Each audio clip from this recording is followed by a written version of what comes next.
patrol and pull up a stool. It's time for the Rusty Cuffs Show. Make yourself a drink, open a beer. Rusty and Cuffs are here.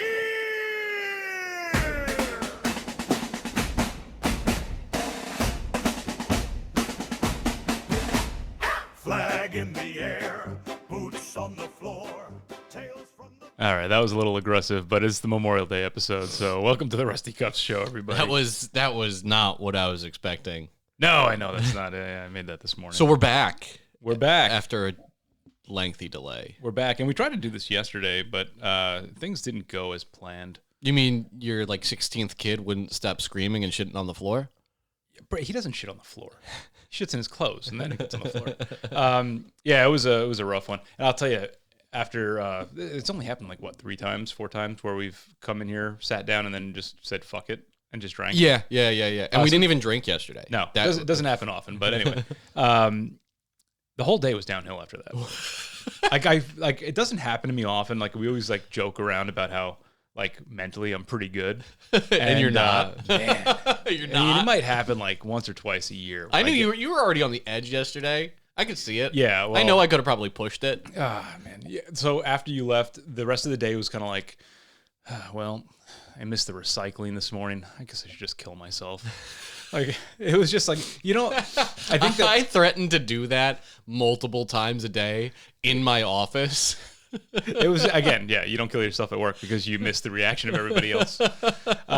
So I think just as guys, we're when there's a problem, women look for an emotional solution and we look for a physical one. Yeah, and if you it's so easy because I'm carrying a gun in my pocket, I could just take it out and then the solution becomes, is there. Your physical solution becomes everybody else's emotional problem. But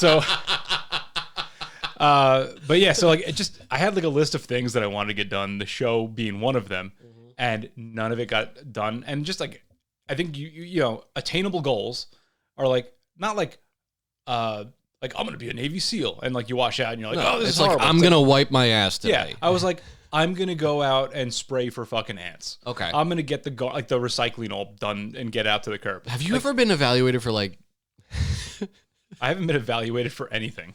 Yeah, you should definitely this is a symptom of ADHD and people on the spectrum. It's when that one thing derails, it will fuck up your whole day and everything will snowball and you'll be overstimulated and tism out a little bit. I'll be honest. By 4 o'clock, I was I should just go to bed now and just end today, and maybe tomorrow will be better. Yeah. Ooh. Yeah. Anyway, we got a lot on the table to talk about today. Yeah. It's always nice when you show up with a box of new guns. Yeah. But before we get into that, I do want to talk about our cop weeks, because now it's been several weeks. We should have at least a story.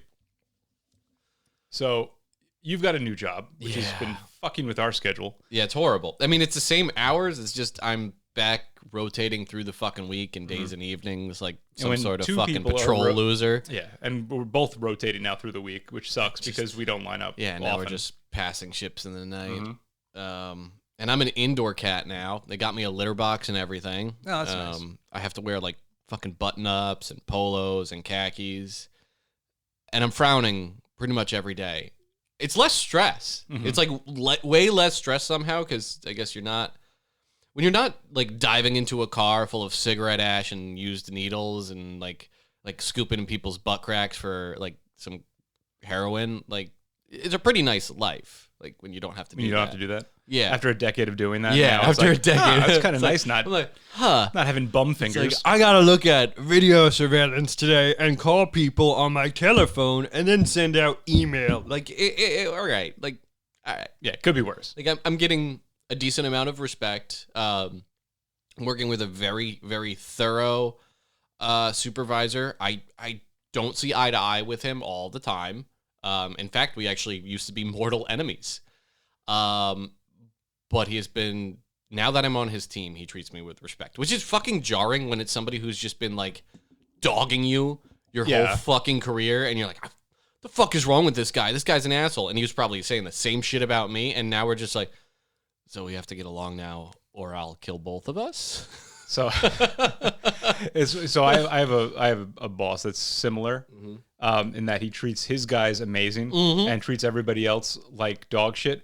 But not so much that he does. It's not like I fucking hate these people. It's really that he's gonna, before they have the chance to come work for him, he's gonna vet them and make sure that they're like, one, they're not gonna fucking go cry to mommy. Yeah. But also like he's gonna make sure they have their shit wired tight before we get them. Then once you are his, that's it. You're his. He like mine can still be like a little like obsessing over details that don't matter. And yes, I'm in an investigative unit where the details do matter, but you know when a case is going nowhere. Like I do misdemeanors now and like accidents that people leave the scene and the massive amount of retail theft that's across the country. Still involved in the prostitution things, unfortunately, and that whatever. Yeah, I really hate going to work and getting jerked off. The last one I did, if it wasn't the work and like the marked bills and there's like 6 guys like ready to kick in this door, it's like I would have let her jerk me off, especially on government. Like I almost I was like, I could let this girl jerk me off, but I was like, I mean, just hey, I was backed up. What do you want me to do? I couldn't say no. It was so fast. But you know, this is what snapped me back to reality. Rapid knuckle of this is what snapped me back to the reality, and this happens multiple times. These fucking Asian girls play with my fucking nipples. It doesn't do anything. Because they've never seen bright red nipples. They're so small. I have probably the smallest nipples of anybody I've ever fucking met. Okay. Like they're tiny. They don't do anything. How have I gone this long without seeing you with your shirt off? I don't know. Show me one of these fucking. I'll show you one of these bad boys. Warlocks. Ugh. Yeah, it's tiny and hairy, right? You know what it is? Because it's almost the same color as the rest of your body. It's like an off pink, like yeah. I put it away. I'm good. It looks like a cat nipple, right? You have little Asian like old man like beard hairs growing out of your nipples. That's just my body hair. Not all of us look like a fucking. I don't know how you can be this Hispanic and also this hairy. There's only like 4 hairs on there, dude. You should just shave those off. Like no one's gonna even fucking notice if you clean that up. You're not gonna be a guy that shaves his chest. You're just gonna be a guy that doesn't have nipple hair. If I shave my chest, I'll look like a fucking twink, and I can't be doing that. Just the nipples. No, shave off the nipples. Have you ever gotten an ingrown hair on your nipple? I have. No. Yeah. All right. Well, you don't want that. All right. We've talked about those repulsive nipples too long. So just like she's like rubbing them, twisting them, and I'm like, stop. You know I can't come this way, right? It's like it was just like it's like this is weird for both of us now. Yeah. So I'm doing that. No, trust me, you like. Yeah. No. I like the job, honestly. It's it's preparing for detective work. In a lot of places this would be detective work, but it's just you get exposed to how poorly written most reports are, and cops on the street think, oh, this write this and go away, because if you're the frontline officer responding to a call and you don't have to investigate the misdemeanors, some smaller agencies they take everything from soup to nuts. Yes, because you get like 4 calls a year, so it is what it is. We don't have that here, but they're poorly written, poorly spelled. Cops are inherently lazy, and I know that, and I respect that. But if you put the report time the same as the incident time, then it happened right in front of you, and I shouldn't be getting this case because you should be arresting this person. And when it happens 2 days ago and you put the report time, like now I have to watch your body camera where you're struggling over your vowels. Hey, words are hard. And like I can tell from the way the victims are looking at you that you look retarded. Like, so I'm just like, it's just this awful little window into these terrible patrol cops. And yeah, I really hate watching body camera and just how they talk to people. And I'm not like, oh wow, they're mad disrespectful. I'm like, this guy just sounds like a fucking retard. I'm like, I hope I didn't fucking train this guy. And most of the time I didn't. Yeah. Yeah, it's not good. But like just the little details and facts matter. If you're the front line, like the initial investigation is the cop that responds. Yeah. Duties. So like, it's funny. So a lot of times you'll hear the actual investigators telling cops to do less, which I know you don't want because you want to get more information. Yeah. But what I've heard, especially like with like car accidents and stuff, if you say that, like, what I was taught was like you're supposed to investigate, right? So now if somebody's saying that they're injured, and you're like, well, that injury sounds like bullshit, you're supposed to document that. Yeah. Like if you say like the accident, like the nature of pain is not commensurate with the level of damage to the vehicle, like you should be putting that kind of shit down. I have to explain to you might be wrong. Yeah, I have to explain to cops that like you can put opinions in your field reports. Yeah. You can put opinion, just denote that it is your opinion. Like in this officer's experience, this officer, or you know, you refer to yourself based on my training and experience, that did taste like meth. I'm familiar with this suspect. I'm familiar with, like, they are known to commit robberies or arsons or whatever, or a chronic shoplifter. They're saying X, Y, and Z, and their stuff was stolen. I know them to be, you know, repeatedly provided me with false names and false information in the past or whatever, or to other officers, like, just say that little blurb in there. It's like, oh, this person is a lying piece of shit. And then I can, oh, they got their car broken into and they got their bag stolen. What was in the bag? Just personal items. It's like, oh, you got your meth stolen and you're reporting it to the cops. Like, I can throw that case out now. Thank you. Like, just tell me that shit. It's nice that I get to contact these officers and like I'm getting a different perspective and all that. But also, God damn, like the reports are dog shit. And it's frustrating. I mean, it's you know, it's my job to send a lot of those reports to you, and supervisors don't fucking. Yeah, I mean, I don't send them to you, but I do send them to people that do your job. And there's a possibility you'll send one to me, and you'll hear from me if it's fucked up. Yeah, so if there's a crime and if it's going to go to court, I'll generally go through the report with a fine-tooth comb because I don't want the officer to sound retarded. Yeah. And then anything that's going to get thrown away immediately, I don't really care. Yeah. It's just slowing me down. Yeah. You know, I agree. And that's the same thing. I have so many cases that I'm like, garbage. Oh, you got hit on the freeway, and you stopped and talked to the person, but didn't get their plate or their name or anything, and then you said, I'm going to call the police, and they're like, well, I'm going to leave. Like, that's when you should probably take the picture of everything, but you didn't do that. So, and then you ask them, it's like, what do they look like? What were they driving? Oh, I don't know. It happened so fast. Like, fuck, get a dash cam. Like, whatever. Yeah. Anyway, so other than investigating, is your job just fucking boring now? I mean, I know what you do. It sucks. It sucks. You know what? You're holding that barrel very close to your head. Oh, yeah. All right. Yeah. Yeah, there's, like I said, there's a bunch of guns here now. There's a couple guns. We'll talk. We'll take some photos and stuff.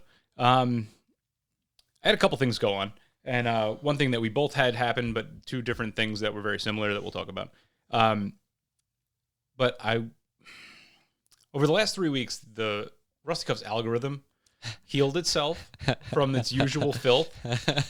And then I must have lingered too long on, like, I don't know. One or two trans No. videos. It was like a black prom in Atlanta. And now, like, the algorithm has shifted to nothing but Black proms. It's not just that. It's like those, like the pineapple Kool-Aids and all this. So if you were going to categorize it as one thing, it would be black fatigue, which is like the term that I keep seeing going around, which is like people losing their shit and fighting in like a Chipotle or, you know, whatever. I've also heard the saying, we don't have to live like this. So it sucks because, like, which is such a racial dog whistle. Yeah, it sucks. And it honestly, that kind of compounded my depression yesterday because I was like, you know what? Let me just zone out for a little bit. I'll go on Instagram and the like world's just got bleaker for me. It was so because it's like this is horrible. Just like idiots selling fucking the pineapple powdered Kool-Aid. sugar with fruit in it. The pineapple Kool-Aid thing and is really saying it's a hustle, dude. It got so fucking bad. I mean, what did you refer to it as? Like mainlining diabetes or something? speed running type 2 diabetes. I mean, it was just, it's like every time I open Instagram now, it's all it is that. So it's like teenage kids, like Kia boys, right? Like hot wiring a car, right? It's like 14-year-old kids with fucking AR pistols or Glock switches. Did you see black proms and fucking pineapple Kool-Aids? Did you see the local politician, some black woman? She runs like the parks in some county, in Georgia. She used her park credit card, like department issued credit card, to book a helicopter to land in a park that she runs to take pictures with her daughter for junior prom or Yes, some bullshit. I did see this. It's crazy. And like, And you see the houses. all like the black news caster and the black folks that were interviewed, like, why is this a problem?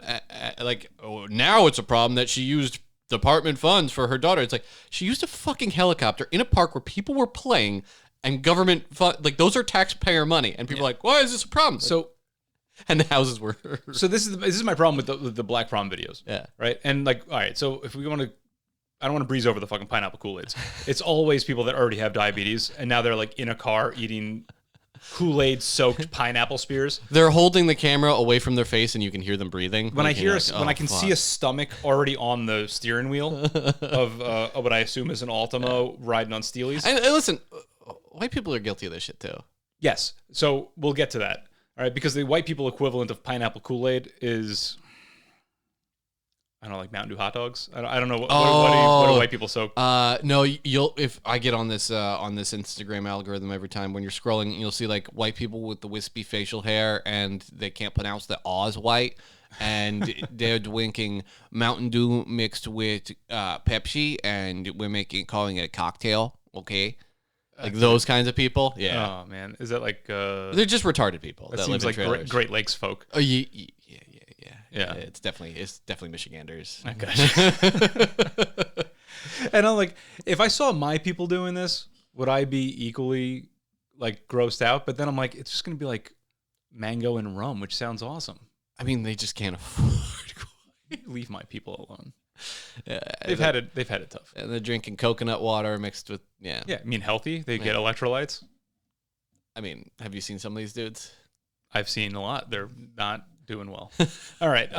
So yeah, but the prom stuff, it's like some of them are in a house where it's like, all right, some of these places and like these like HOAs and stuff and down in the South, or like, you know, you can get like a McMansion for couple $100,000. Yeah. And it's like, that's fine. You're doing great. Yeah. If you want to go blow money on like a rented Bentley and send your kid to prom off in style, go nuts. But then I see them like in a shitty apartment. They're walking out through like the slider, but then they clearly spent way too much money making this whole like facade of a castle around this shit house.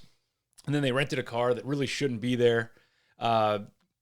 You know, they just they got like a dance routine. Like, it's just fucking crazy, right? If only you spent all this time and money trying to escape your economic situation. It's just awful, right? And it's really only like, I don't see like cholos in San Diego County doing this shit. It's just like, no, because they blow their nut on the quinceañeras. All right, like they're fucking that's rad true, though. that's true. If you can get invited to a Southern California like Texas quinceañera, actually, honestly, like No, I went a to christening. I went to a proper East Coast wealthy Hispanic quinceañera, and it was really nice. A christening, even like The ones that go until 3 a.m. and somebody gets shot. Yeah, there's babies like sleeping on a random bed in the house. Yes, yeah. Oh, those are it's the fucking baby awesome. room. They have a coat check room and they have a baby room. Sometimes it's the same room, and you can just throw coats on babies. They don't give a fuck. No, it's just makes them cozier. I do recommend going to one of those. You'll eat some bomb food. Yeah, no, they're fun. Just leave by like one. Yeah. And if like you got about 4 dudes with cowboy hats, and then you got to go. Pointy long curly shoes. It's an out. Red flag. Yeah, if they look like those the 2 cousins from Breaking Bad, it's You're time to gonna bounce. see like gold grips on a handgun. Yeah, I'm okay with that. It's pretty rad. Yeah. Oh man, we got off topic. Yeah. What were we talking about now? We got The spears proms. and They're the spending proms. they're spending too much money. I don't know, just a lot of. It's just getting crazy. The Kool-Aid with pineapple spears. Yeah, exactly. A speed run of diabetes. It's just getting wild. But anyway, watching all of that just really put me into a funk yesterday. And I was trying to get out of it. I'm like, just give me my normal algorithm of like a furry convention or like. You got to create a second Instagram account. I'm gonna have to. Yeah. Just for the film. But then you switch between the two of them. one's gonna have to be just the guns and stuff. So like, I should probably create a third. yeah. I was doing good, man. It was just guns and watches and like stand up comedy, and I was loving it. It was great. And then it just took a hard I right. think that's what we need in this universe, though. For content. Yeah. All right. So as far as work goes, had a really gnarly house fire, and first thing in the morning, house is like, I don't know, let's say like 25% engulfed. And when we get there. I'm not going in.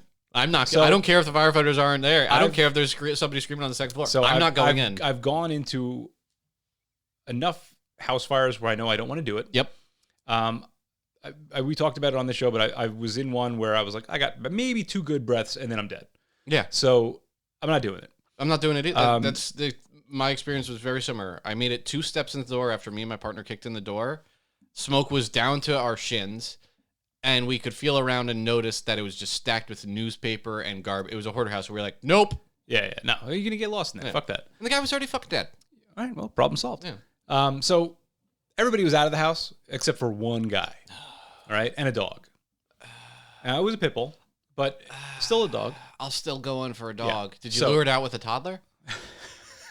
It is the best bait for a pit bull. Come here, boy. I got a nice juicy toddler for you. He's just fucking launched right through that window. I got an innocent little white girl for you. Her head is still It's soft. the- The fontanelles haven't closed. the pigtails attract. It's so we get there and the house is like, it's getting there, right? And everybody's outside. They're saying that there's somebody in the house, but the guy lives in the corner of the house that's completely on fire. And we're like, there's no fucking way we're getting there. So we do our best to kind of like make it easy for like the fire department when they show up. And then this dog's jumping around in the bay window in the front. We're like, oh fuck, let's try and get the dog out. Nobody else really tried too hard to get this goddamn dog out. We did, right? So They live in the house with that dog, and they're afraid of that fucking dog. That's the crazy thing in a lot of these houses. So we did try and get the dog out. The dog freaked out, ended up running deeper into the house, and that was the end of the dog. It didn't burn. It just smoke inhalation. got the dog. R.I.P. Fluffy. Yeah, eventually the fire department was able to get the dog out. The guy that was missing. Mm-hmm. So now the fire's fully engulfed the entire house, right? Yeah. Fire department's there. There's like other engines are coming from all over the place. They get the fire under control eventually, and me and all my guys are out there like fucking weaving hoses all over the fucking place, and it was a shit show. So, like every fucking bad fire I've ever been to, we have some on the table. We have cigars on this table right now. We're probably going to partake in a little bit. Yeah. When you smoke a cigar, you are sending a message of, I am super relaxed and I'm doing better than everybody that's not having a cigar right now. Yeah, okay. And every fire that I've ever been to where somebody's either dead, hurt, has just lost everything that they've ever owned, one of those fucking firemen Is smoking a cigar. Yeah, like super relaxed, cigar in his mouth. And my first thing was like, I kind of want a cigar right now. But then I'm like, Yeah. it does send a shit message, but this is how we deal with fucking stress. I mean, We've got a dark sense of humor. yeah. I think firefighters, because people are so jazzed to see them all the time, they forget that their public image can be affected by their cavalier attitude. Mhm. Also, they're fat as fuck nowadays. Have you noticed that? No, not all. That's unfair. There's a lot that are fat. There's It's like a- our job. There's a lot that are fat. I would say that they're arguably per capita in better shape than we are. Yeah, because they can. I mean, the gay ones are because they're just working out all the time. I mean, you're not going to get Mr. July and not work out. Anyway, so I thought that was funny. Ultimately, what happened was the guy had left for work, but it was so unusual that this guy would get up in the morning and go to work that the family just assumed he was dead inside. So for about 4.5 hours. This is the most racist episode we have ever done. I didn't tell you anything about this family. Yes, you did. They were an Irish Catholic family with a pit bull and a bunch of generations living in one house. I mean, honestly, that could be any race. Yes. So So yeah, I didn't tell you anything. You're being racist now. so unusual that he didn't leave. So He anyway. left for work. Yeah, so like 4.5 hours later, they've like convinced that this guy's dead underneath a bunch of burnt rubble. And he just comes like strolling up. And he's like, He was selling jars of Kool-Aid with pineapples in them. maybe he's got a new hustle. That's why he got up early. So anyway, that was fun. And then I feel bad about the dog. I did too. I felt really bad when the owner realized that his dog had died. He was also like a huge dick. Oh, Like like we show up and like we don't have firefighting equipment. I don't have a Scott pack to go run into your burning home. Okay? You can't even get your dog out. So and he was there a lot earlier than I was, right? Yeah, because he's afraid of the goddamn dog too. Maybe. You don't have a leash. You don't like. I don't know. Here's a trick. His name was Seamus McCluskey, by the way. Here's a trick. First responders. I mean, you have a fucking patrol bag. You should have a leash in it. Yes. If it comes in handy, but you may carry it for 2 years without ever using it. And then it's very easy to be like, I don't need this. But then you're going to need it the next day. Yeah, exactly. If there is a dog in a fire and everybody's freaking out, go into the front door and be like, hey, buddy, you want to go for a walk? You want to go for a ride? That dog will come right to you if it's... Maybe. This house was if it's worth saving. So I walked... do you think that dog was walked? You know what? I don't know, because if there were piss pads all over the house, they burned up too. But I did... So I opened up the side door for the last room that we saw the dog in, and it was just a wall of smoke. Like, I got down to, head on the ground level, and still could only see maybe like 2 feet into this house. Yeah, poor dog. And in my head, all I'm thinking is teeth are going to come right flying out of the Yeah. black smoke at me. Yeah. Anyway, so that happened. Then we had a pedestrian that was fatally struck. Yeah, that happens all the time. And I always blame the pedestrian because it's usually their fault. Usually, yeah. I always say it's like 90 to 95% their fault. This was 100% their fault. Super fucking drunk and just decided to take a nap. In the street? In the middle of the fucking road. I had one like 2 a.m. I had one of those last year where they thought this teenager thought it'd be funny to lay down in the middle of the road at night. Was he watching kids?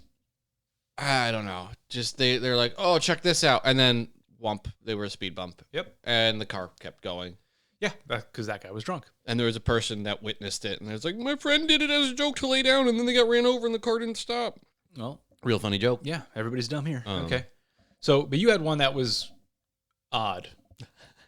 Yeah, so now I investigate the hit and runs. And, hit and run of a pedestrian. I'm like, all right, let me contact this pedestrian. Are they in the hospital? Whatever. I'll invest. No, it wasn't. The car stayed on scene. The car hit a person that stepped out off the crosswalk, called 911. A person got up and ran away. Yep, crackheads will do that. Crackhead. I used to have, back when I was, a patrol cop and I knew my area well. All the local shitheads. Yeah, you know which patch of woods to go find a guy that just got hit by a car. Yeah. I had a guy that I watched, like he was fighting people, causing a huge disturbance, and he's pointing and screaming at us, walking backwards, walks into the street, gets run over by a car, gets up, has a tire mark across him, curses me out, says some racial slurs, and runs off into the woods. And I'm like, were there racial slurs against redheads? No, it was just he's a white dude. He was just like all the black and Hispanic slurs. I gotcha. In a really white part of town, and I'm looking around looking for the black or Hispanic person that's going to be offended by these slurs, and I'm like, who is he pointing at and yelling at? Like, he was just shouting out slurs. Maybe he saw the driver. I don't know. Just playing devil's advocate here. If he was hit by a Nissan, the car would have kept going. Generally. And now I'm a big fan of Nissans. I've had a lot of them. And I give that to my brown guy DNA. That we are just drawn to Nissans. My wife had a Nissan Sentra. Okay. My wife had a Nissan Sentra, and I was like, all right, this girl's hood as fuck.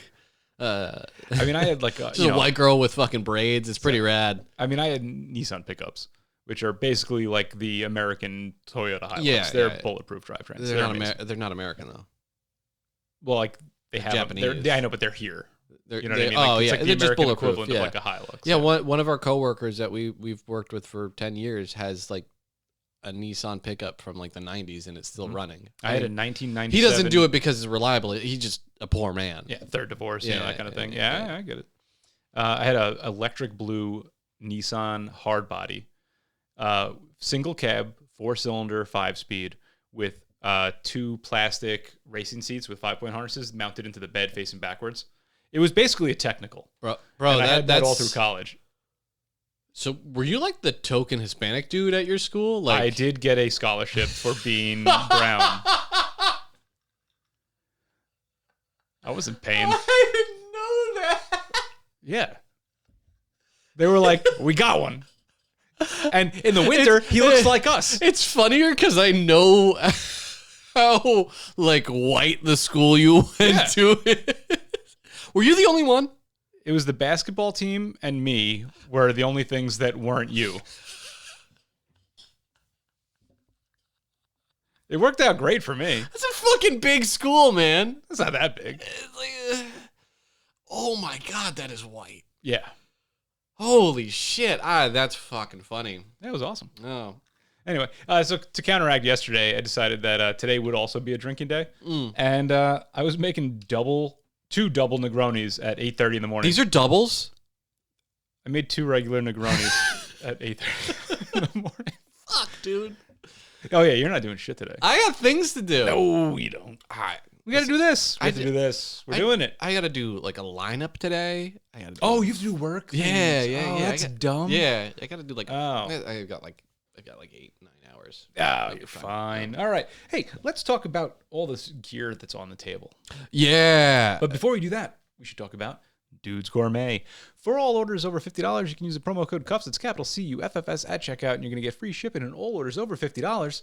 That's for the best seasonings around. Everything from steak, chicken, fish, veggies, humans, whatever you're cooking, you can put some Dudes Gourmet on there. You should do a Dahmer seasoning.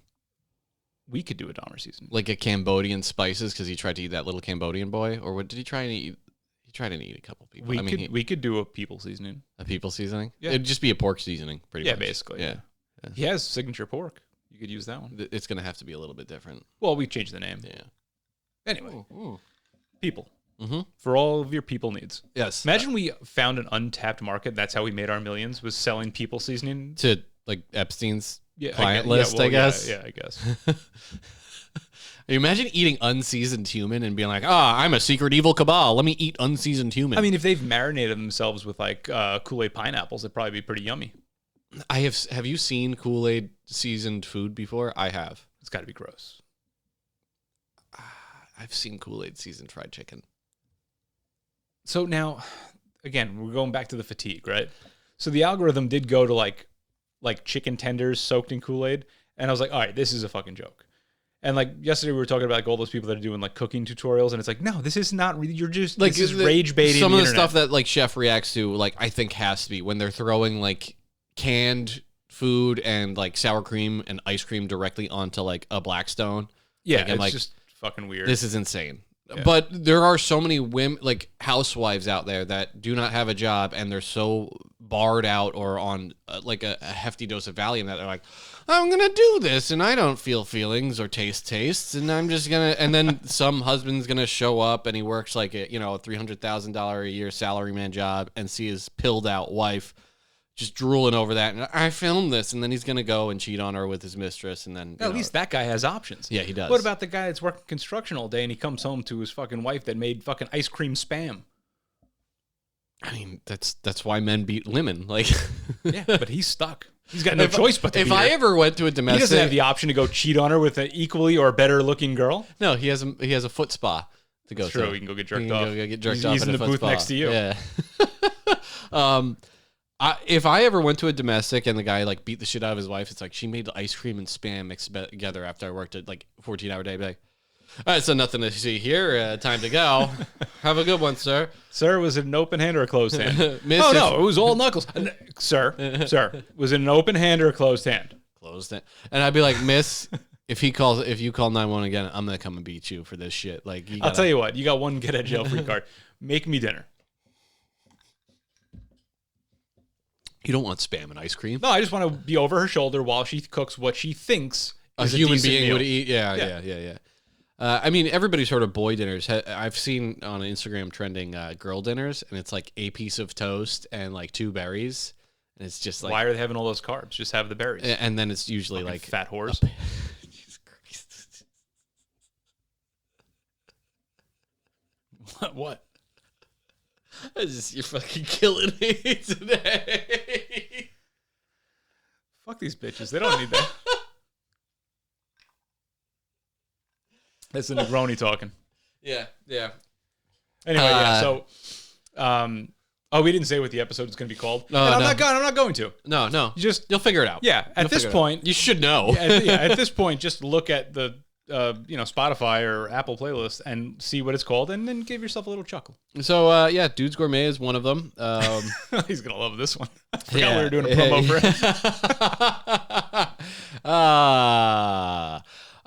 it. We could probably just make it that one if you don't feel comfortable with the other. Yeah. Anyway, we do have a bunch of gear on the table. Yeah, let's do it. So I got blackout drunk. Mm-hmm. And when you have disposable income and a smartphone, Explain disposable income. when you don't have 4 kids and both you and your wife make decent livings, and I got that part. like you keep your costs low. Mm-hmm. And then you make more than your costs, like economics. Mm-hmm. By the way, I'm in college again. I'm taking an economics course right now. Did you get a scholarship? No, I did not. No, I had to sell my body, my literal body, to get college when I was 19 years old. Happy Memorial Day. Yeah. Well, Well, not for me. not Memorial Day, but It's not happy, but I think about things, and yeah. So I but now I'm going to get reimbursed a little. I am going to get a scholarship on the back end from the department for like tuition reimbursement because I dropped out of college to take this job because I'm fucking dumb.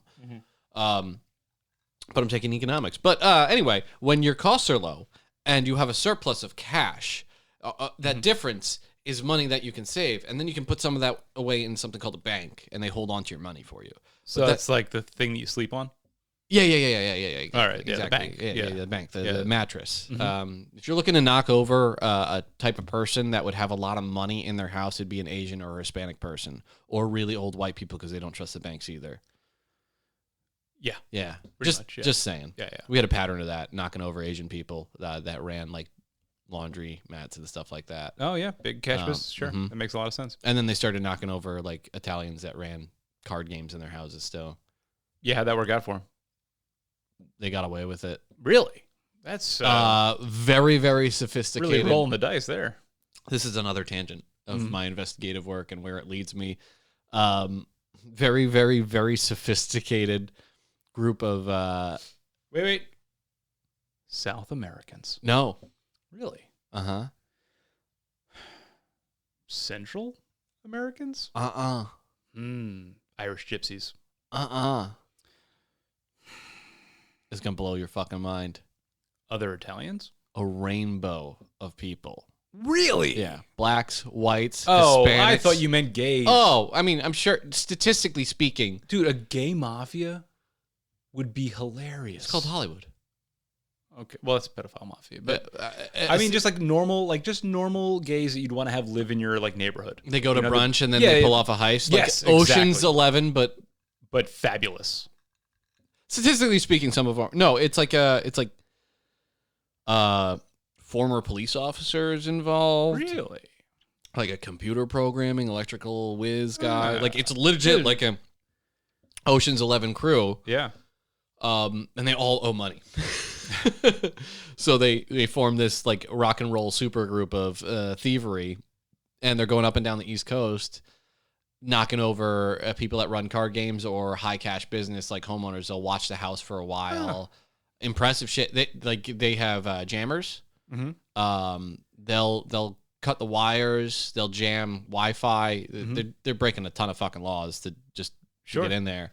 Look, the technology's all out there. I mean, and ripping out the safe. And the only reason we have leads is people hardwired their cameras. yeah, smart. And they were going after restaurant people. It was very interesting. Anyway, when you have a surplus of money and you get blackout drunk and your wife doesn't keep too close an eye on you and your wallet sometimes, and you could just wander around the house giggling, you'll drop $1,000 on 3 different guns. Because if you see one gun, it's like, oh, it's $200. Oh, it's $200. Oh, it was $600. And then suddenly you're at $1,000 of guns. But fuck a duck.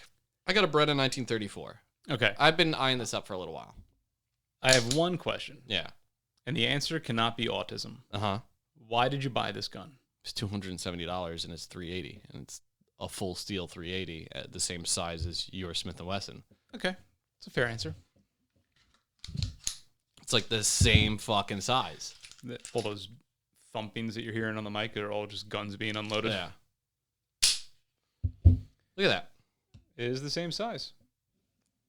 It's hammer fired, all steel. Yeah, it's half the capacity. You know, it's 8 rounds, I think. It's Italian quality. A Beretta 19, you can pick them up at like Royal Tiger. You can pick them up Imports. That's a website.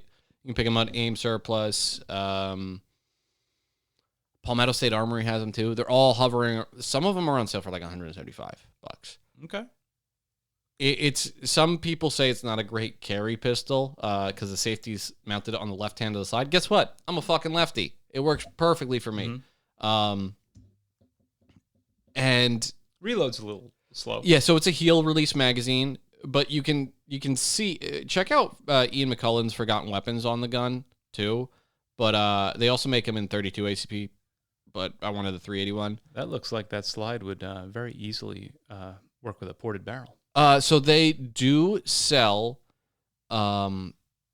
new manufactured barrels for it. They also do threaded barrels. The threaded barrel ones are of dubious quality, and the threads aren't exactly perfect. Yeah. But you can get a new barrel and probably port the fuck out of this thing. That'd be kind of sick. But you can see like the genetics of a Beretta in this with the scallop in the slide where the barrel is exposed and everything. Mine is really cool because the slide is almost like a deep purple brown from an error in the bluing process. I'm super autistic. Now, is that from them going too hot? Too or hot. Is it because the steel had like nickel or... No, so the bluing process when they're dipping this part in the bluing solution, it means the solution's too hot. Gotcha. And it'll just cure at a different color. But it looks fucking great. Yeah, it does look cool. And bluing is just controlled rust. That's really what it is. You can see in here there's a little bit of rust, but it's like a flawless barrel, not a lot of holster wear, or if any. This one is a civilian manufacturer in 1979. But when you look at this, you're like, oh, fuck, Beretta fucks. It's a pretty sweet The gun. Italians know what they're fucking doing. So for $275, you can get a pretty sweet spaghetti slinger from the Italians at your favorite surplus gun store. Just look up Beretta 1934. Aftermarket magazines are a little expensive. Holsters are a little bit harder to find. But for like a range toy in 380, it's pretty fun. And then, because I was drinking, Oh, boy. I got a weapon of pure evil because that would be fun. Yeah. So- It's also a very big movie gun. It's iconic in multiple movies. If you're a fan of Cowboy Bebop, it's in that. I mean, I got a Jericho 941. Now I got the F model, which is the full size, heavy as a motherfucker. Polygonal barrels, full steel, and it's just a CZ75/Tank Folio clone, just made to shoot Palestinian children instead. I'll be honest, of all the guns that I've seen, I think that this one may not even be able to kill white people. I think that, like, it's just got that, like, weird Israeli DNA in it that only knows that. I mean, I think it could probably shoot me. Yeah. I don't think it could shoot you.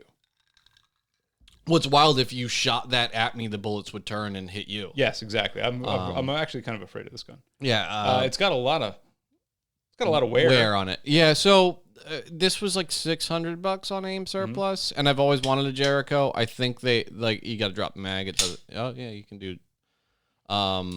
So this model's double or single action only because Israeli police and military did the Israeli carry, no round in the chamber. You'd think it would be a easier gun to rack if you're gonna have to rack around every time. Yeah, Because like no front. I mean, honestly, front serrations are relatively new, but like no front serrations. There's not a lot of meat on here to grab because you go right to the frame. So it's like you have no choice but to grab exactly in underneath the rear sight. it sucks for that. It's not great. No. I mean, obviously it's an older design. Now, if you pick up, What do the Israelis use now? I don't know. That's a great question. try not to think about it. I think they mostly just use our bombs. Oh, okay. Yeah, that makes sense. Yep, no, that checks out. But it's a full steel, 9mm, hammer fired. It takes CZ75 magazines, so you can get high caps pretty easily. It looks good. It shoots well. Sights are nice. But this model single action only. You can get the double action, single action. I'm not going to carry this, but if I wanted to, it has a frame mounted safety. Like, It's a heavy gun. it's a heavy gun. I'm not going to carry this. I mean, on what duty. would be a modern carry gun equivalent to that as far as weight goes? I don't know if you could find one. 2011 probably. Like an old 2011 maybe. A 2011, a Kimber, I guess. I don't know. It is pretty cool. It's fucks, and I'll dig out the other one after I get all the grease out of it. I think that's for another time. What is it exactly? It's a Zastava M70 pistol. So the M70 is an AK, but it's also a pistol and 32 ACP. Yeah, you showed it to me yesterday, and It's just greasy. it looks like the gun from Home Alone 2 after it's got all like the fucking bubble bath on it. So it's covered in. It's just gross looking. If I can find it. I might have given this to a kid. When you leave them on the playground. Yeah, like It's it's literally slimy. It's just a John Browning design altered, shrank up, Yeah. and 32 ACP thrown in it. Mm-hmm. And it's slimy. Yeah, it's gross. I mean, that would actually be funny to film how gross this thing is. Ugh. It's Check this out. I don't know. Is it seized up? What did you buy here, dude? Oh man, that's This is gross. You can't even fucking rack the slide because it's Look so at that. gummed up watch with the Cosmoline. slide. Watch this. Wow. The slide just retracted. It took about 4 seconds for the slide to go back into battery. Yeah. If it even made it into battery. Check the hammer out. I'm gonna drop the hammer. See if I catch up on the mic. Fuck that gun. If you've ever bought Eastern European surplus before, like it's just soaked and caked in Cosmoline. This is from a country that doesn't exist anymore. It's from Yugoslavia. Ah, there you go. So, I'm going to post all these on... They're not just known for great cars, people. Yeah. I'm going to post all these on my Instagram, probably with some music and a bunch of breakdown and a long autistic ramble about each of them. Maybe even a shooter report. I think once the summer hits, we'll schedule some of that shit. Yes, for sure. All right, so we have some other stuff on the table. I got you a little gift, yeah. Yes. So, cuffs. Did you do this while you were drunk? Yeah. Yeah? Okay. Yeah. That makes If I did something nice, it's because I was drunk. Okay, it If I makes spent money, I was drunk. All right, it makes more sense then. And I appreciate it You're very very much. welcome. Thank you. So, yeah, he brought me a clinch pick and a clinch pick trainer. So if you're not familiar with the clinch pick, it is a reverse blade knife That is such from a Craig weeaboo Douglas. thing. From Craig Douglas at Shiv Works. So it's if you've seen like the K-Bar TDI and some of these other smaller like kind of knives for patrol and self-defense, this is kind of in there. But what this is really, I mean, hence the name clinch pick, is if you're rolling around with somebody and you either can't get to your gun or they're going for your gun or whatever, and you need to get to a blade, it is a very good tool for basically just like poking and ripping. Yeah, this would really carve someone up like Yeah. a turkey. I would slice the shit out of my thumb on this thing. So getting used to that reverse blade will be a thing, I'm sure. Hence the trainer. So thank you very much for that. 'Cause Yeah. Otherwise, I'd be probably stitching myself up. I really thought I was going to come over today and you were going to have stitches all over your fucking thumb. You know what? Tomorrow. By tomorrow for sure.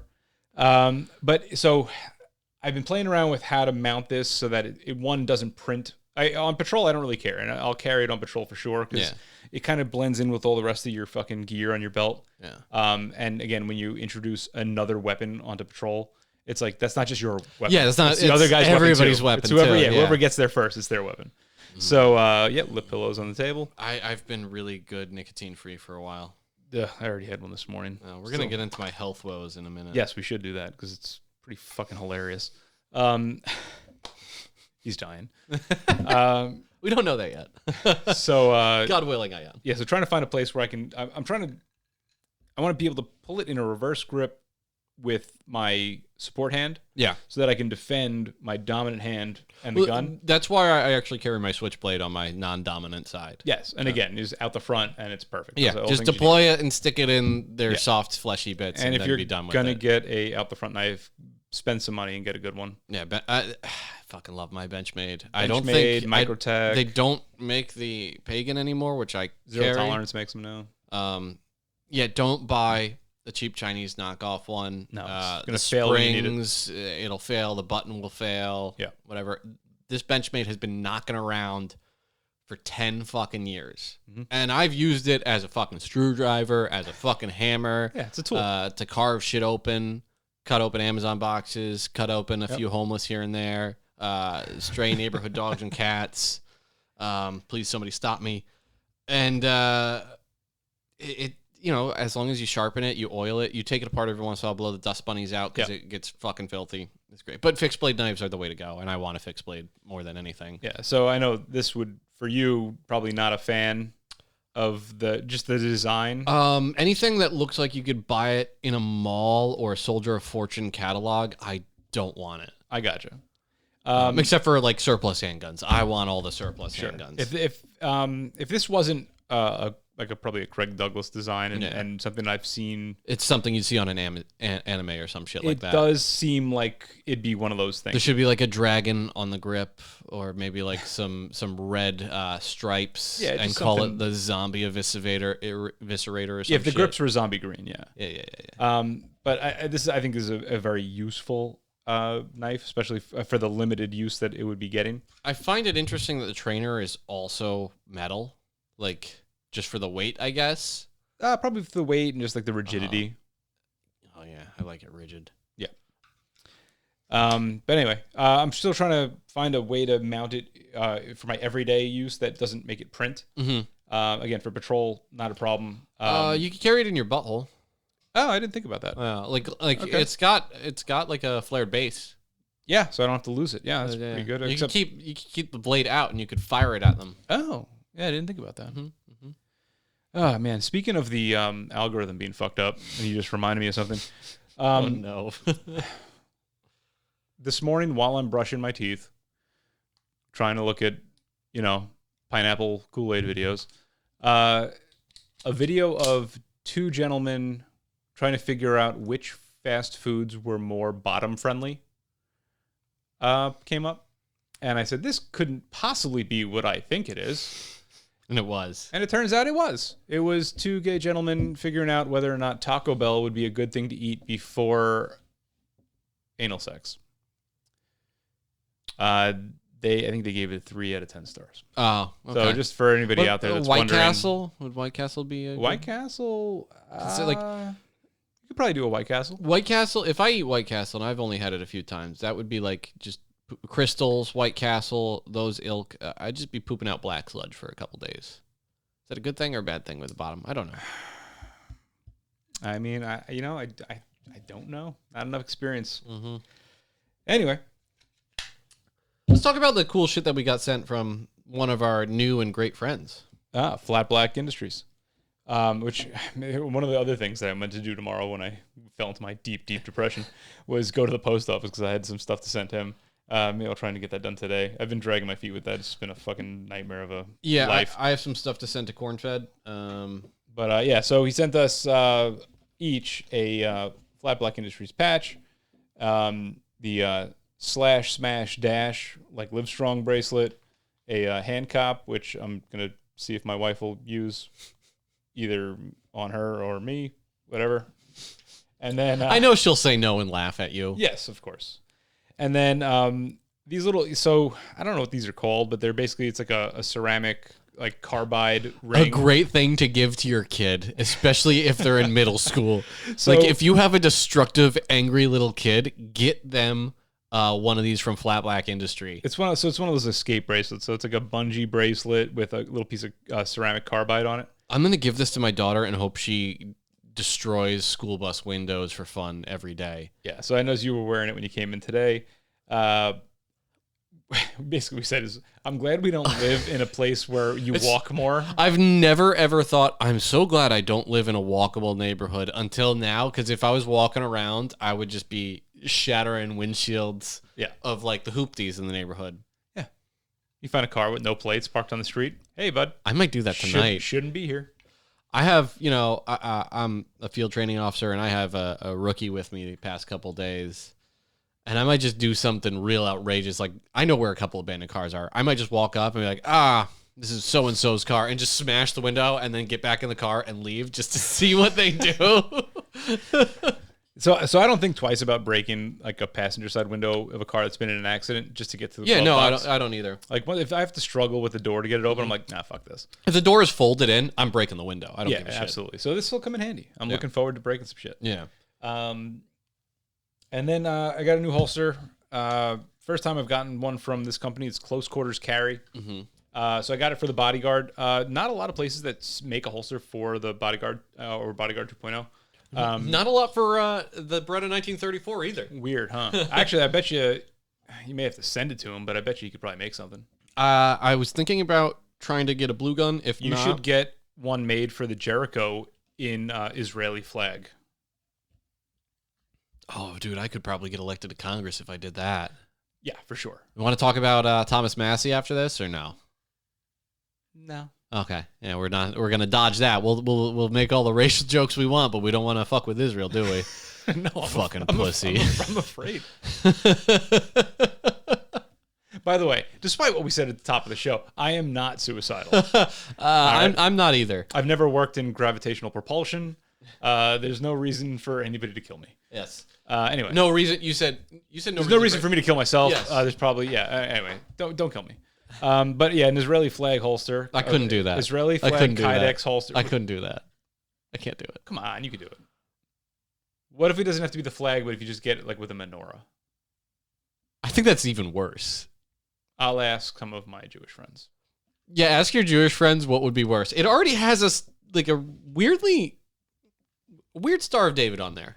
It's it looks more like a sheriff's badge than a Star of David. But I think it has a dreidel in the middle. Does it really? Let me see this thing.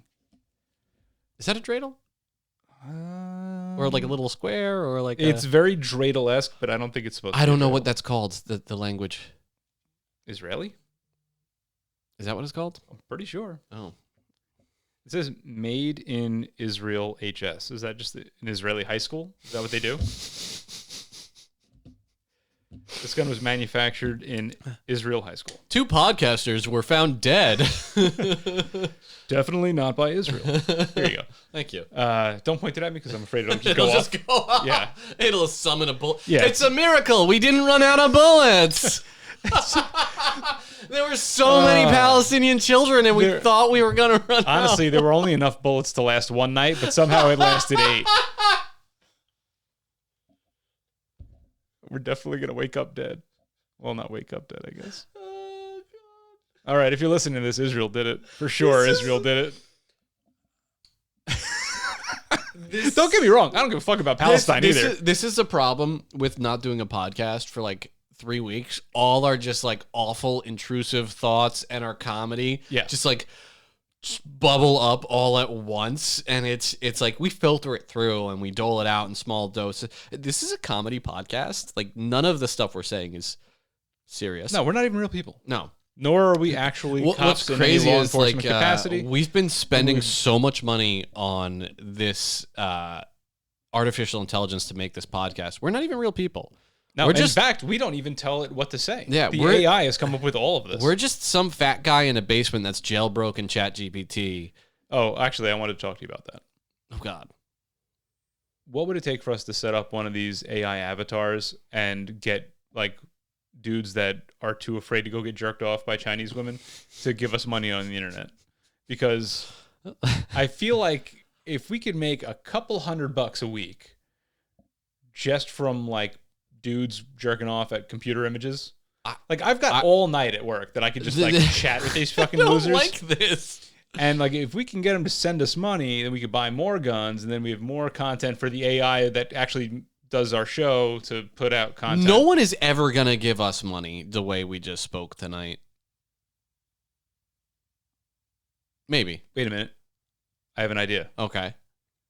I love everything Israel is doing. I only need $47 million. I'm going to run in a district that has like 2 Jewish members and against like, and just say like everything pro-Israel. I'll give like a couple million to run. For sure. It's from, crazy. From 2 Jewish people? I'll give you a few $1 million to run? Well, Thomas Massey was in a district with only 500. Here we go. We're getting political. Yeah, oh, yeah. All right. Go for it. They spent more money than the county had to get someone elected that was pro-Israel. And there's no foreign election interference. None at all. None at all, guys. Okay, so back to this holster. So closequarterscarry.com. Jesus Christ, you have so much editing to do. I'm actually not going to edit anything. I'm really fucking lazy today. So it's just going out. You're just on the edge from your bad day yesterday. Yeah, basically. Yeah. Israel can't do anything worse to me than I was going to do to myself. So anyway, I got it in Rhodesian. I got the. What the fuck? So I got it in the Rhodesian camo. Oh my god! But honestly, the Rhodesian camo is so good looking. It looks cool, and I only got it because I was watching Blood Diamond. And dude, the way DiCaprio says "blick," and I was like, "Well, every holster I have is blick," and I was about to order another blick holster, and I was like, "Fuck it." So let's get a Rhodesian. Rhodesian brushstroke as a camouflage is great. It's the only holster that I have that's not blick. When I was hanging out with Pat Watson, he has like a nice button-up collared shirt that is in Rhodesian brushstroke, and I was like, dude, that's fucking awesome. Is that Rhodesian brushstroke? He's like, yeah. I'm like, all right. That's how you know you found your people. Yeah. So anyway, holster, honestly, quality-wise, it's as good as anything you're gonna get. It's the sturdiest Kydex I felt. Like it's not like really thin and brittle or anything like that. No, it's really good. And actually, he'll make a double layer of Kydex, and he's got like the glow in the dark Kydex, and then you do like a nylon wrap. You could do really, really custom shit. Also, I love a business that's like a one-man shop that just like fucking he just sweats it out all day and makes really good shit. So I'm very happy with it. He's gonna hate everything leading up to us saying that his product is awesome. Yeah, but I mean, he does a Rhodesian brushstroke. Again, he may be able to do your menorah. I don't know. Your menorah holster. I don't know if I'm asking for a menorah holster. Well, ask for Hanukkah. Ah, Jesus Christ. That's a solid night 2 gift. Anyway, the holster, I do think that maybe it's got a little bit extra meat on the outside edge than it probably needs. And I got this gun because I want it to be super, super flush to my body. Yeah. This does a great job of tucking in the gun. There's just like a little bit extra holster that, again, not a problem. I can conceal the gun just fine. I feel like it could be a little bit closer. Otherwise, fucking awesome. The thing looks great. I've been carrying it for, I don't know, but since before the last episode, so a solid month now. I mean, no visible wear and tear. The thing is it's been awesome. It's better than buying like a cheap Amazon Kydex holster for your generic gun or whatever. Well, definitely don't do that. Buy something that's for your gun for sure. Is that that's what we got for gear? I think so. All right. Let's get into the news and then let's get the fuck out of here. All right. 2 things we're just going to get into real quick, but I think it's going to be for next week. Anything on that Albuquerque, New Mexico fucking drug lab or whatever the fuck they had over there? There was an Albuquerque, New Mexico drug lab? I don't know. Was it in a camper? No. It was a high school science teacher? No, it was not Walter White. But yeah, 3 people were found dead in a house that had 4 people, and then 20 first responders showed up, and they all got sick. Oh, no. So this happened yesterday. Oh, I meant to send you another one about a drug lab. All right, so that happened yesterday.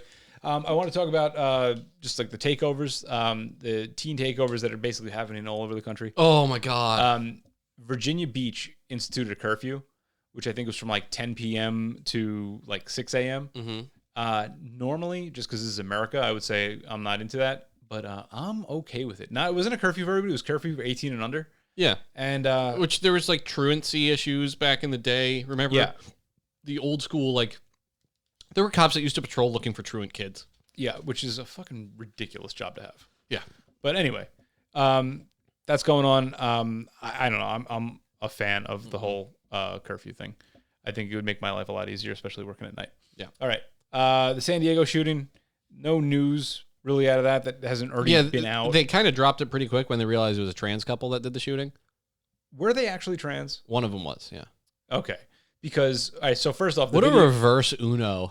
the video of them, the drive, like there's a video of them dying. Yeah. And the driver shoots the trans one. Is that the one that was? I believe so, yeah. Okay, and then shoots himself. Murder-suicide. Fucking, I mean, for one, it was a gnarly fucking video because they like live streamed it.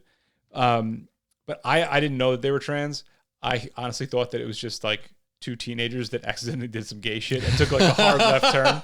They were like, "No, I'm not gay. I'm not gay. You're gay. Let's go kill some what's Muslim gay? people." Fucking Muslims." And I just like so I lived in San Diego for a good amount of time.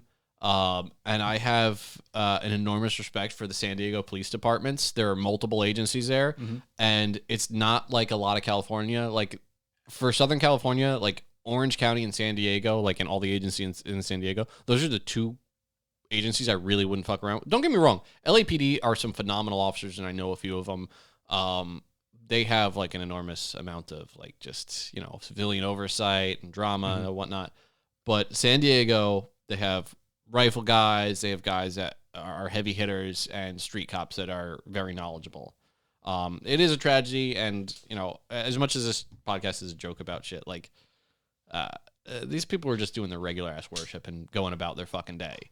yeah, And no, it's ridiculous. And the response this was is not the shit that should be happening. no, but the response was amazing, and I'm sure eventually there might be some manifesto found or some investigation I think into they it. already found the manifesto, but Okay. I'm still going with just two guys that actually. This sounds like the plot of what was that? Elephant? Was it Elephant? The gay active shooters that was like a dramatized version of Columbine. Not sure. As I'm reloading my bodyguard and putting it into the holster, I'm remembering one gripe that I had with this holster, but it's not just this holster; it's every holster, and it's probably more of a gripe with the bodyguard 2.0. Is the mag release is super heavily textured. Oh wow, that's huge. So I'm gonna hit that. So no, it's not. It has nothing to do with the size of the release. It's just the texture on it is so fucking rough, and because it's not enclosed in the holster, Oh, so it rubs against your body. So I actually emailed the only two other companies that make a holster for this gun, and none of them cover the magazine release. Interesting. Their argument was that it can accidentally engage the mag release and drop the mag. Makes sense. I would say, especially a flexible Kydex or something like that. I mean, it certainly could, but it is really irritating uncomfortable against your body. But otherwise, great gun, great holster. So we should maybe look for a little aftermarket magazine release for that and swap that out. Maybe. Although I do really like the magazine release. It's very, you get like a for positive grip on it. For a carry gun, I'm probably a hypocrite when I say this. I don't like to do a ton of crazy shit to the carry piece that I use typically. No, because everything you do, you got to try and justify down the road if you use it. In a jury. That's a great argument for a heel release Beretta that's the same size but half the capacity. Okay, well, I'll tell you what. You take your 380 Beretta and I'll take my 380 Smith & Wesson. We'll go out to the range and we'll do a couple drills and we'll see who can clear a target faster. We'll do that. I wanted to talk real quick about, speaking of drug labs, South Africa just raided a drug lab this week in a remote area. And it was synthetic heroin and methamphetamine. It was like every drug smorgasbord. And they were making like zombie cartridges and all that shit. Do you know who they arrested? 4 Mexican nationals. In South Africa. In South Africa. So these cartels are so sophisticated and so large that they're expanding their markets to other countries. Now, do I think that is potentially a symptom of how aggressive our enforcement? When we start drone striking fucking, cartels, like maybe they might be like, oh, maybe we should go to a country that isn't going to fucking drone strike us. Yeah, except that we're blowing up Venezuelan boats in international waters. I don't see why we can't blow up Mexicans in South Africa. I mean, also, South Africa pioneered anti-theft vehicle things with like flamethrowers and machetes that are spring-loaded from the bottom of the car. Yeah, it is kind of Mad Maxy out there. Yeah, if they wanted to take care of them, they would. Yeah, that's true. That's true. What else we got? All right. Real quick, I wanted to talk about that, and it's old news now, but we haven't recorded in a while. Cambrige, Massachusetts, the guy that was shooting up the fucking highway. Oh, yeah, yeah. So He's got a AR pistol. Mm-hmm. He let like 60 rounds go into like random cars and shit on the highway. This guy had been a piece of shit since he was 16 years old. He's been in and out of fucking jail. He was on probation. He was arrested for trying to kill a cop in 2020. And then something just prior to that in like 2016 or 18 or some shit like that. Let's let him out. What's the worst he can do to society? Yeah, he's a real piece of shit. Anyway, he ended up getting... Did they kill him? I don't think so. I think they just shot him and arrested him. So they'll probably let him out like next week. So a cop and a former or a Marine? Yeah. With a concealed carry, which... Yeah. In Massachusetts, which is like, wow, I didn't know they let them do that. That was kind of the whole reason I was bringing this up, is if you're in a state where people don't carry, all right, like a hardcore blue state like Massachusetts, and you can carry, you have a duty to carry. You could be the only person. Like if you go into Texas and you walk into a fucking Walmart, chances are half the people that work in a register in that Walmart have a gun on them. Yeah. All right. If you're in Massachusetts and you walk into a Walmart, you might be the only guy. Now, I would like to point out, if you are carrying in one of those restrictive states, maybe don't carry with, like, I don't know, a Confederate flag or a Rhodesian brushstroke printed on your holster, because if you get into that shooting and the jury's going to pick the defense or the prosecution. The prosecution's not on your side, even if you're a fucking police officer in some of these states. They might be like, well, clearly there's racial undertones. No, most of the time they're not. I mean, if you look at what happened in, actually not too far from there, Hartford, Connecticut, they just indicted a cop for shooting a guy with a knife that was not obeying commands. He was walking right at him. Now, I mean, what happened, was it the cop's fault? No, I don't think so. But it was a newer cop. All right, there were already 3 people on scene. They didn't have this, scene was not secure, obviously, and the guy wasn't listening to their commands.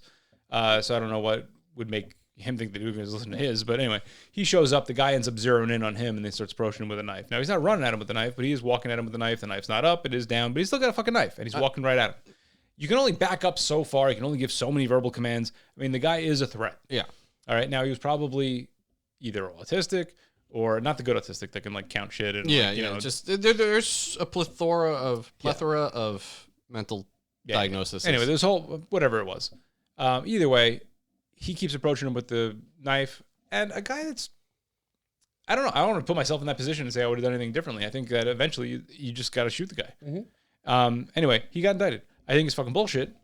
I think were there ways to maybe subdue the guy? Maybe. There was like 2 feet of snow on the fucking ground, and they already tried tasing him. That didn't work.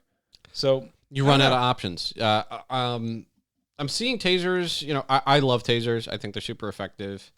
You can buy a Taser 7 as a civilian. They're like $1,500, but you could do it. Yeah, I've seen police departments go away from some of the other non-lethals, the foam batons, the launchers. LAPD still has them, and they fuck around with those things all the time. Yeah. The 37, 40 millimeter launchers.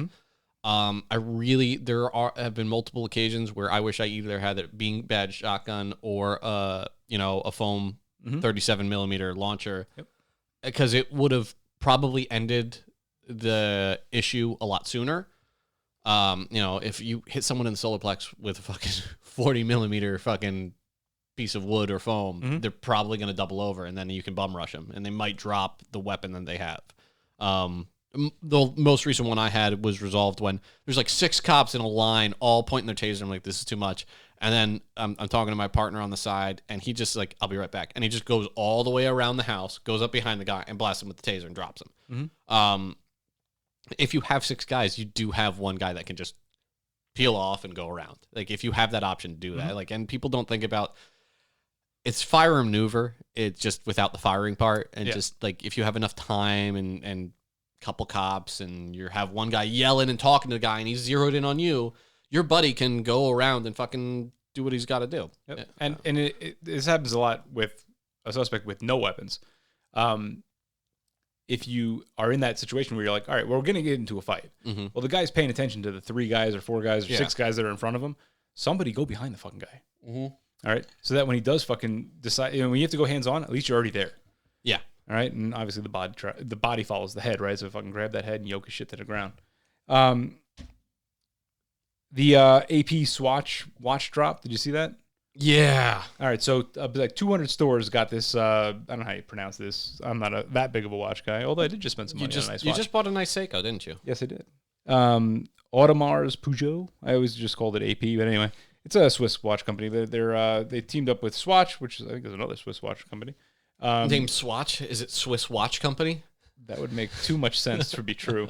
Anyway, they did a collaboration on it's basically a take on the AP Royal Oak, which is a very famous watch, but it's like a pocket watch.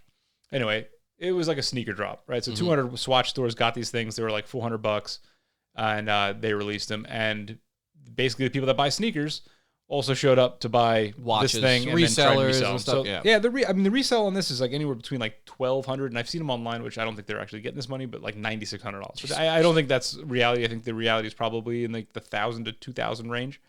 Anyway, it got out of control. A lot of them shut down the release, and then there was one video of some department where it got crazy, and they fucking pepper sprayed the crowd in a parking garage, and it wouldn't be news if they didn't look like they were having so much fun. Having so much fun.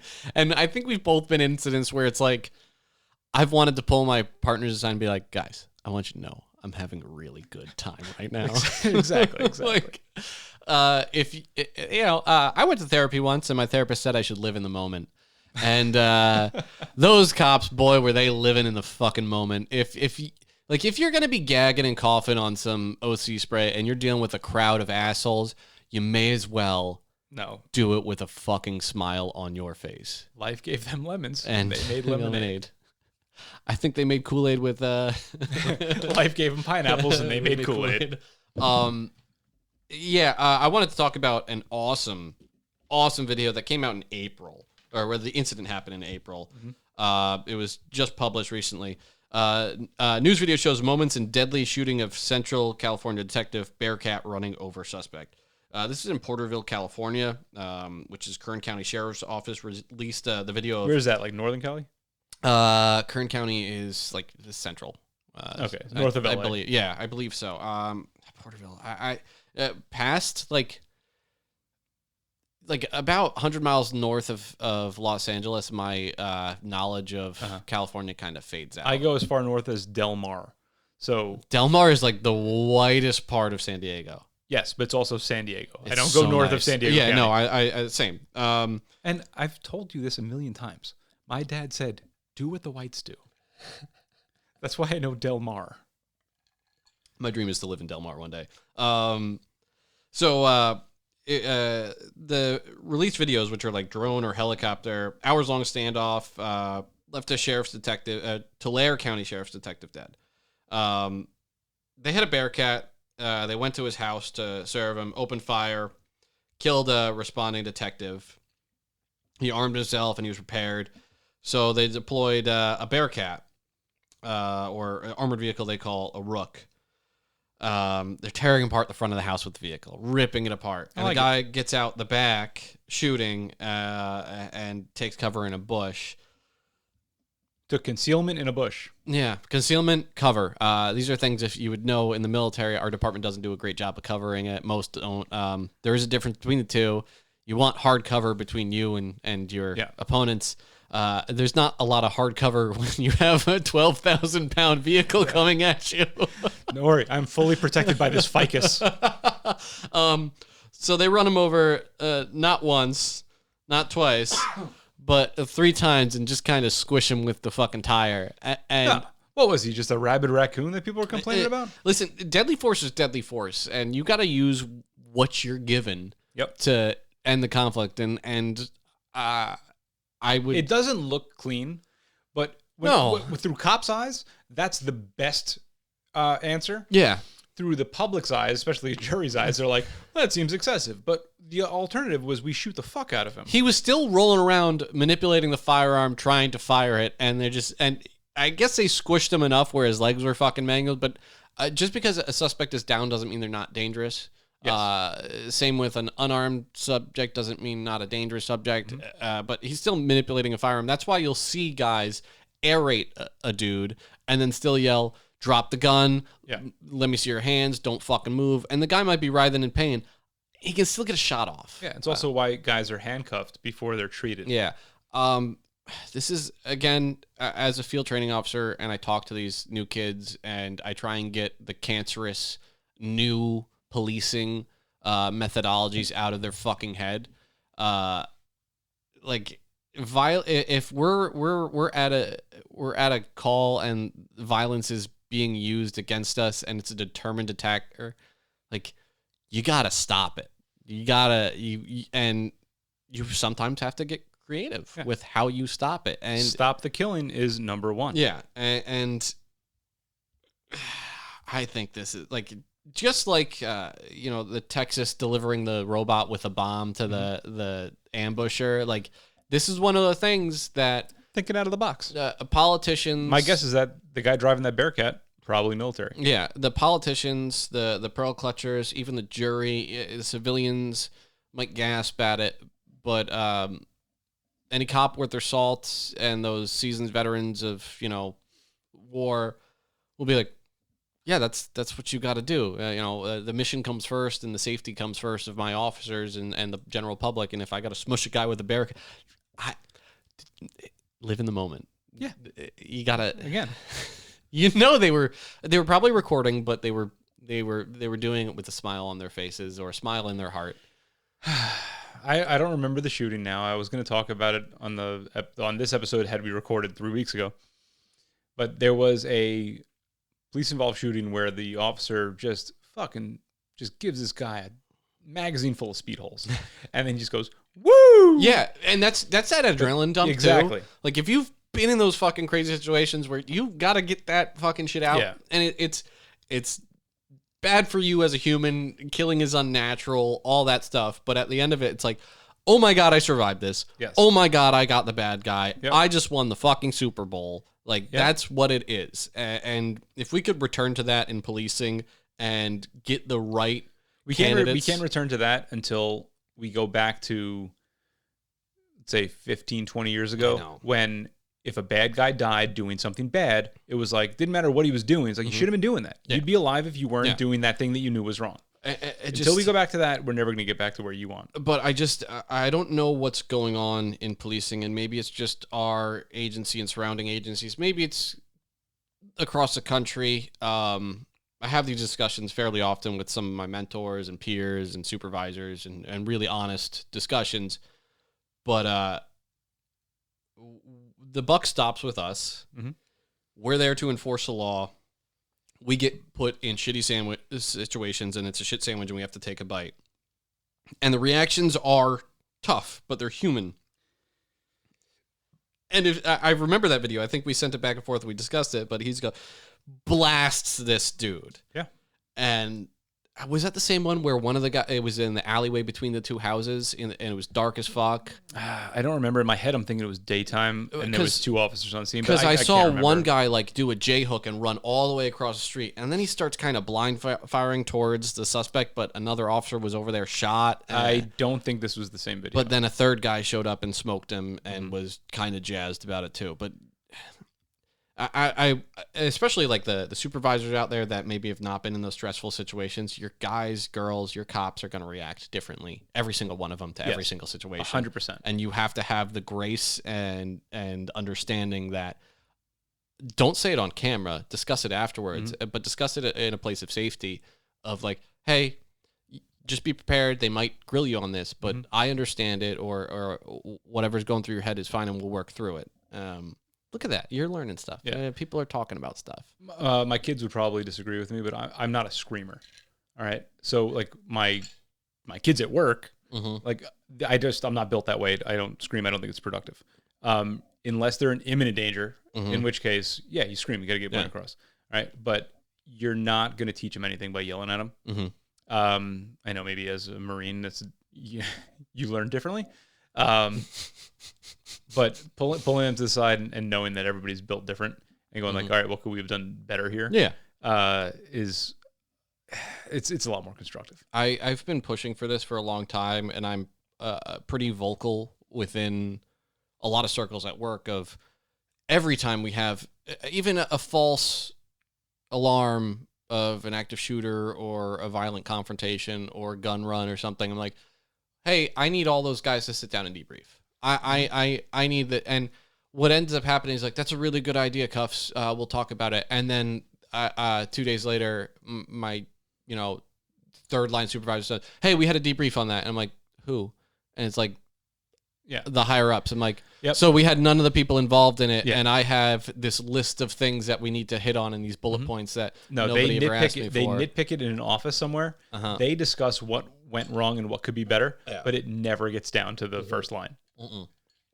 And I have a different take than maybe the union or the cop angle, and I have a different take than the supervisor, and I definitely have a different take than the brass. And I'm very fortunate that some of my brass are actually Marine Corps veterans of wars and know exactly where I'm coming from when I say these things. And I have the ear of a very important narcotics detective supervisor, and I say these things, and they're like, oh, wow, you know what you're talking about. Just because I'm a cop doesn't mean I'm a fucking retard.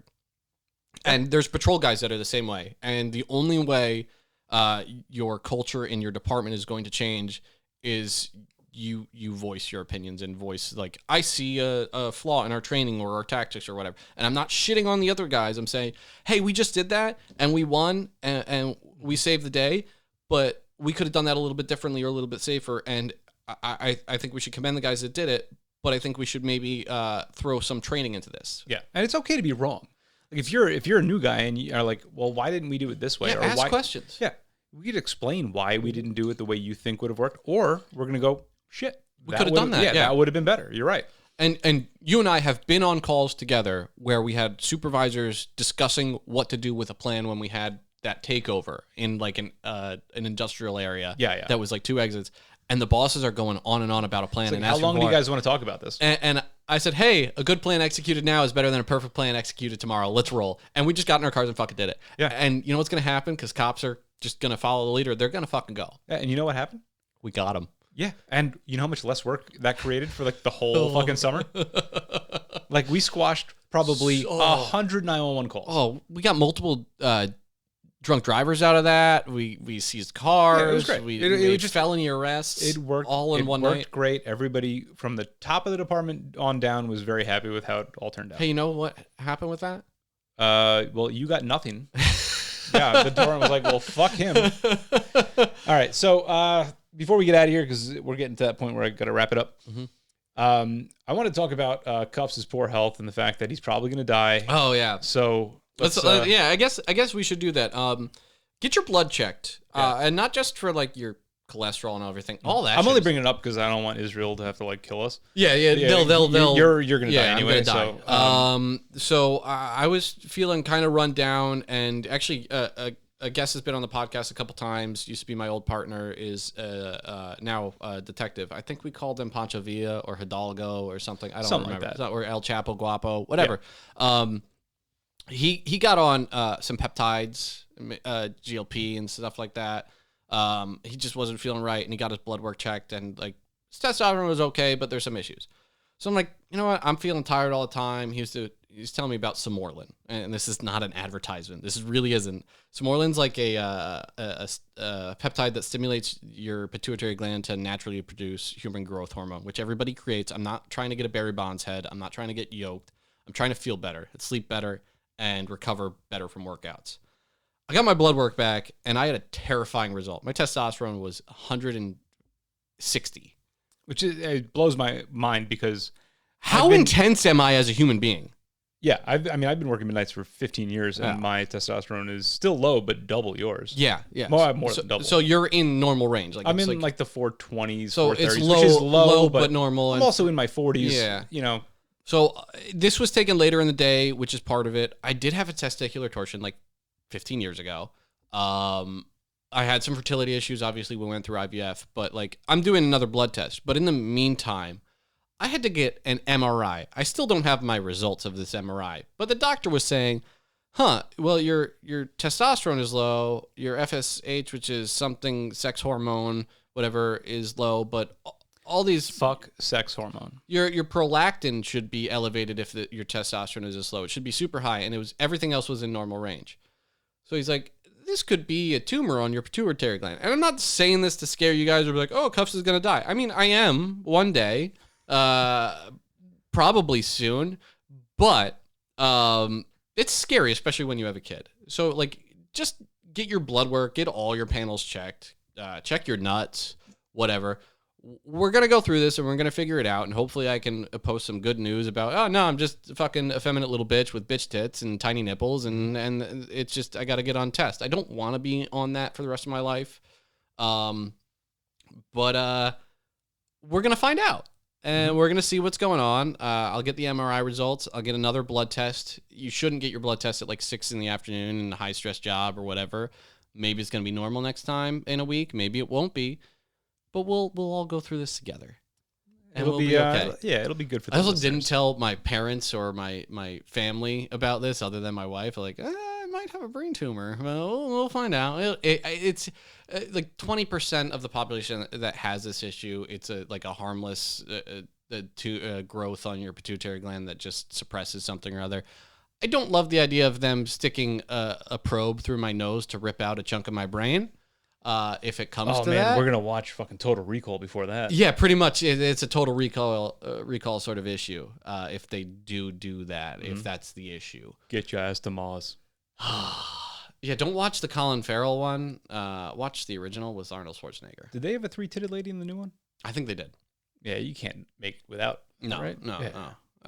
no. So I'm gonna get on. I'm on Somorlin now. It's my second week of taking Somorlin. I sleep better. I recover better. My boners are so hard that they hurt. I miss those. But I have an insane sex drive anyway, so I'm like, this is weird that my testosterone's is fucking low. Maybe I should stop snapping 2 off every single day. Yeah, we were saying is that like you on testosterone, It's gonna be scary. it's gonna be so bad for the public. I have to go back out on the street. I Yeah. can't be an investigator if I have to get my It's gonna levels be high. great watching all the body camera video of you smashing windows again. It's gonna be like good old days. It's just that's what doesn't make sense to me. It's like if I've been performing at this level with low testosterone, you guys need to step it up. You are gonna be a fucking nightmare. But yeah, the rock hard boners. I might have to get on some Orlin. It's like the lowest level of peptide. It's FDA approved for like people with growth deficiencies, but it off-label uses are increasing performance and recovery and healing and whatever. Sleep is amazing. Do your research. There's a lot of questionable stuff out there and some junk science. But I will say 2 weeks in, I wake up with a pep in my step. I'm more focused. I'm more driven. I recover from my exercise faster. I can lift a little bit heavier. Is it, a placebo effect? I don't think so.